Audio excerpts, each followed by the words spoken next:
ঘরে মেয়েদের এত জিনিস লাগে কেন বলেন তো? আসসালামু আলাইকুম। ঘরের টুকিটাকি কিছু জিনিস কেনার জন্য আজকে আমরা বাইরে চলে যাচ্ছি। আর আমাকে সবসময় বলা হয় যে কেন এত জিনিসপত্র লাগে, আবার ঘর কেন এলোমেলো। তো ঘর যেন গোছানো থাকে সেজন্যই তো ঘরে আরও কিছু জিনিস প্রয়োজন। আর ঘরের কিছু জিনিস কিনতে গেলেই আমাকে বলা হয় সব কিছু একবারে নিয়ে নাও, যা যা লাগবে সব কিছু একবারে নাও, আর যেন বারবার কিনতে আসতে না হয়। আপনাদেরও কি তাই বলে নাকি? এই তো চলে আসছি ক্রোকারিজের দোকানে। ক্রোকারিজের দোকানে অনেক জিনিস থাকে। এগুলো হচ্ছে বড় বড় ওয়ারড্রোব ছিল। এছাড়াও আরও কাচের জিনিসপত্র, প্লাস্টিকের জিনিসপত্র অনেক কিছু থাকে। তো এগুলা দেখতে দেখতে ঘুরতে ঘুরতে বেশ কয়েকটা দোকান আমরা ঘুরে ফেলছি, দেখে ফেলছি। তো অনেক টুকিটাকি জিনিসই দেখলে মনে হয় যে এটা নেই, এটা নেই, এটা প্রয়োজন, এটা প্রয়োজন। সংসারের কত কিছুই প্রয়োজন হয়।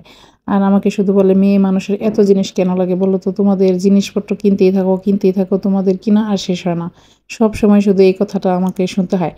তো আজকে চলে আসছি ঘরের টুকিটাকি কিছু জিনিস কিনবো, আর হচ্ছে ওয়ারড্রোব দেখতেছিলাম। আর আমার সব কিছু এই ছোট ছোট ওয়ারড্রোবগুলো আমার কাছে মনে হইতেছিল খেলনা ওয়ারড্রোব। আমার একটা বড় ওয়ারড্রোব দরকার। আসলে বাসায় আমার বেবিদের কাপড় চোপড় রাখার জন্যে একটা ওয়ারড্রোব কিনবো ভাবছি, কিন্তু আমার সব কিছু ছোট ছোট সাইজ লাগতেছে। এগুলো যেগুলো দেখলাম সবগুলাই ভালো লাগছে দেখতে, কিন্তু সবগুলো সাইজ ছোট ছোট। আমি চাইতেছিলাম একটু বড়। আর এই যে ট্রে, বাটি সেট, এগুলো সব কিছু আমার পছন্দ হয়ে গেছে, কিন্তু এত কিছু তো কিনা যায় না। আর আমি যেটা বলি কেনার জন্য, সেটাই বলে যেটা সবচেয়ে বেশি প্রয়োজন শুধু সেটা নাও, সব তো নেওয়া যাবে না। তো এই তো ঘুরতে ঘুরতে সব জিনিসপত্র কিনে তারপর আবার বেরিয়ে গেলাম। অনেক বেশি গরম আর অনেক মানুষের ভিড়। রাতের বেলা সন্ধ্যার পরেও কিন্তু অনেক ভিড় বাইরে। তো ভাবলাম যে হালকা পাতলা কিছু খেয়ে দিয়ে তারপরে আমরা চলে আসতেছি বাসার দিকে। আর তো বাসার দিকে আসার সময় কিন্তু রিক্সাতে বাতাসটা খুবই ভালো লাগতেছিল।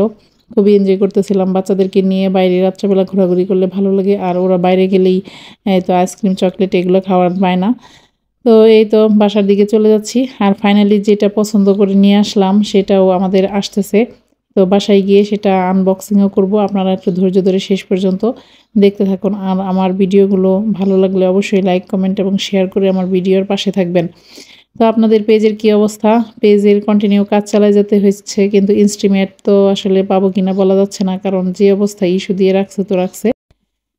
তো তারপরও ধৈর্য ধরে কাজ করতে হবে। আসলে পেজ চালাতে গেলে প্রচুর ধৈর্যের প্রয়োজন।